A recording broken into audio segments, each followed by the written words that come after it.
Yeah, you're from member of ISACA? Okay. You're from ISACA? Anything related to CRISC?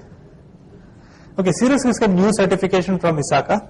Last, you have the grandfathering program available if you have 6 years or 9 years of experience.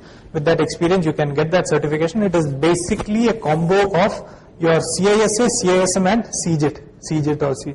It's a combo of all these three things. So CRISC is a new certification from ISACA. Grandfathering is available as of now.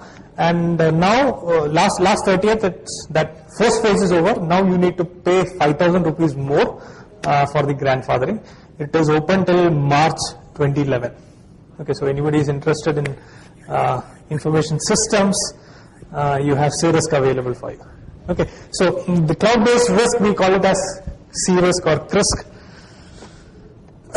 The first thing that we will be talking about is known as lock-in. Yes? CARSC, I think, somewhere related. They call it CRISC or CRISC. Some people call, the Indians call it generally CRISC, and the US and Europe people call it CRISC. Okay, so the first issue that we'll be talking about is lock-in, commonly known as vendor lock-in. Okay, what is vendor lock-in is, you move your data to cloud, okay, and tomorrow you decide that, okay, you're not getting that much of performance or service from them, and you want to move it back to in-house. Okay, or maybe you found a better solution provider, you want to move it there. Now your data is locked there, you don't have an interface to move, and that's it. Okay, what happens is, different service providers have different APIs and not compatible with each other, and it might delay. Lack of tools, procedures, standard data formats, interfaces can considerably delay, or even in certain cases prevent the successful migration. Okay, and this state is what we call it as vendor lock-in. If you look at most of the online storage services that was available 1 year, 2 years back, I forgot the name. One particular day you will find that, the service is temporarily available, we are now moving to a new, or you will get a message that, we have been taken over by so-and-so, or, so-and-so acquired us, we are in the process of migration, kindly wait for 2 days, or then that wait lasts for maybe 1 month also. Okay, so that is an example, vendor lock-in. The second is shared service consequences. Okay, we talked about multi-tenancy, right? Now what happens here is, I share a platform with him. Okay, now he is having some business objective, I have some criminal objective. I want to do something else. Okay, now we are in the same platform. Whatever intentionally or unintentionally I do, if it is a malicious activity, somehow it is going to affect him. Okay, now I can give you a few examples.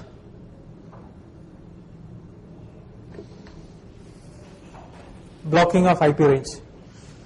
I do something from this shared platform, and my IP or our IP might get blacklisted. Okay, second is, there is a possibility of confiscation also from a legal investigation perspective. But this is nowadays very less. But if you're not with a very standard or a well-known service provider, there is a very high probability of this also. Okay, I was talking to somebody. How many of you follow TechEd, Microsoft TechEd? Anybody? Okay.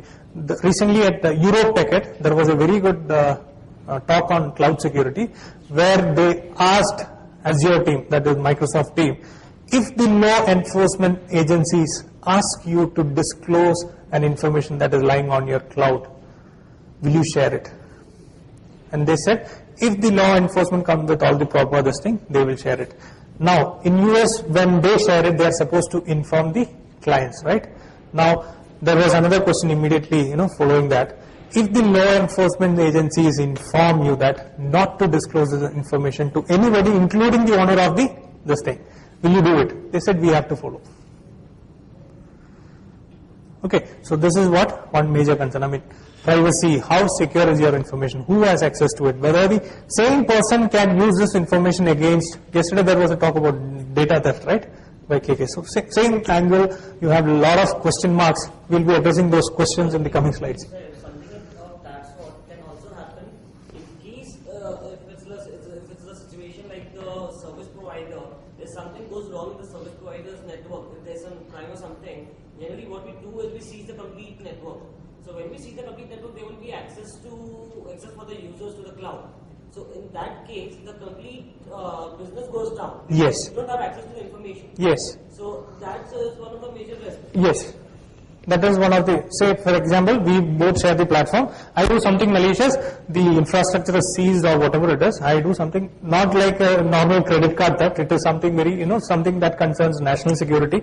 Then only they generally go for this level of CC. Till now, in my knowledge, nothing has happened, but we cannot avoid the possibility of that. Yeah. So there is a probability or a high probability for that. And second thing can also come in, like these days the botnets and all the desktops and the other computers, but when we are going to cloud, so you have no restriction for the number of computers.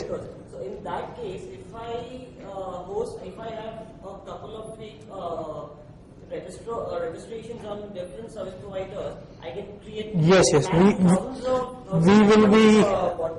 we will be covering that, but there is a restriction applied on the number of instances you can create in the initial account level. Okay, so that I'll be covering it a little bit.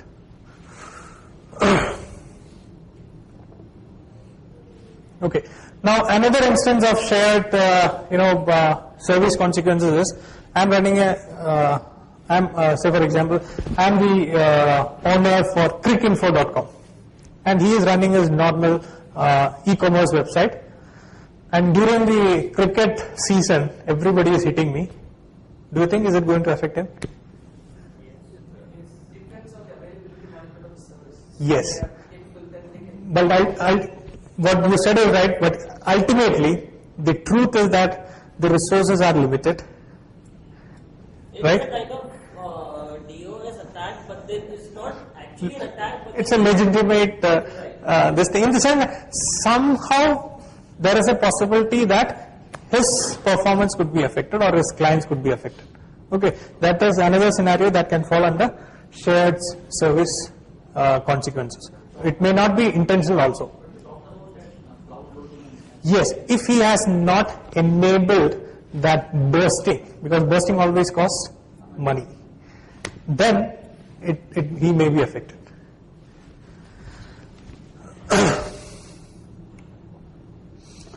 Another thing which we just recently touched upon, sudden acquisition and takeovers. You have an SLA with a organization. Now somebody take it over, or some merging is happening. Now is the SLA valid there? It is not valid. Now the new SLA has to come. Now what happens to your data? It's hanging. Right? So this is another factor that you should consider when you select a service provider. Whether he is stable enough, and whether there is a possibility of migration and all those things. Because cloud is a very new emerging area, so a lot of people wants to get into cloud now. So what they will do is they will not start from scratch. They will do somebody who is doing good. They will try to acquire them. So it's even they can even be from the conventional perspective as yes. well. In case a bank takes up a loan and is unable to pay back, so in that case same concept. Yes. So some of the bank's concept also will be covering under cloud. There is a concept that is coming up. So sudden acquisition and takeover could affect the SLA or TOU, terms of use. This could also lead into lock-in situation where you cannot do anything. There's something known as, this is what I was telling, run on the cloud. Okay, what if run on the bank? How many of you know run on the bank concept? Okay, I'll tell you that. This bankruptcy and all those things, it doesn't come with warning, right? Now assume a scenario, if the majority of the client withdraw the associated service from a cloud service provider. You have an account with this service provider, we 10 people are there, all the 8 is out. Now we 2 are there. Okay, what do you think would be the action from the service provider?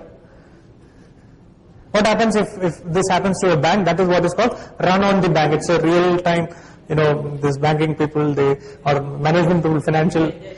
Yeah. So what happens in such case? The cloud service provider may try to prevent the migration of the rest of the people by direct or indirect methods. This may include lock-in also. You can only read, you cannot move, or anything of that sort is not possible. Okay, so this is what we call run on the cloud.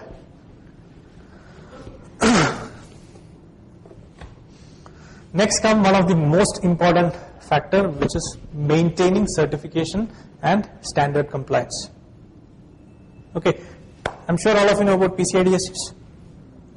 Yes, can we have PCI DSS compliance on a normal installation on cloud? You cannot have. Okay, so that's what we'll be covering. So all of you know about certification. I don't have to tell you. You have to meet certain criteria or comply with certain parameters, right? So how do we make sure that we are complying with it? We do some kind of testing or some kind of auditing, right? Now, most of the TOU, terms of use, okay, prohibits a VAPT.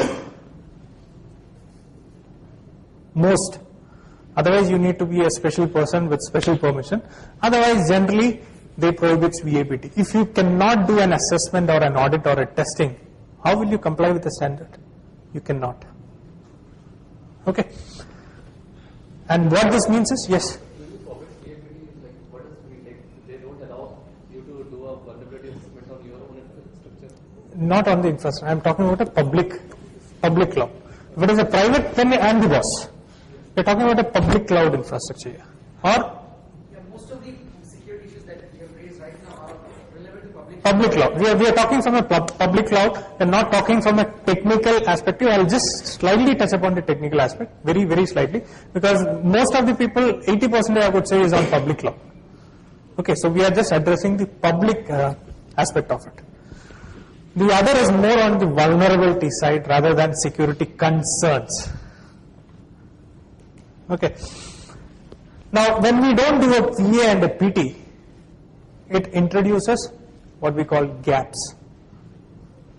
Okay, the gaps is introduced and we do not have any information or we cannot do much of the things. So, result is you lose your certification.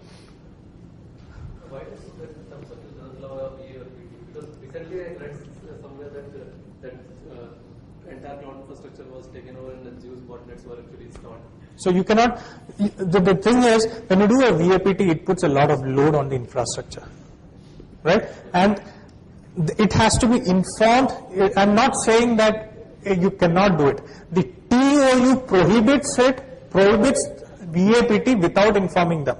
You can do it, provided you need to inform them in advance from where you are doing it, what all you are going to do, and what are the duration and all those things. Once you do it, then they give you a slot. During that time only you can do it.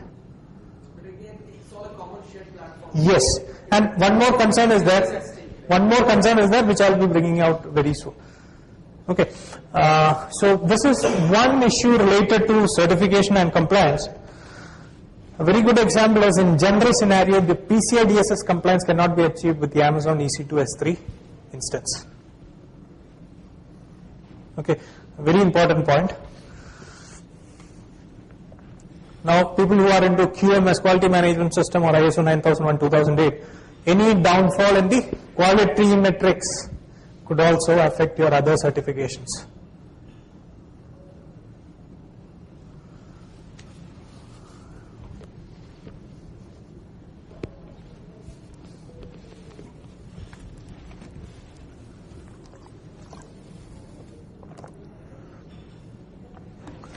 Now, this is the one which is applicable to almost all the clouds.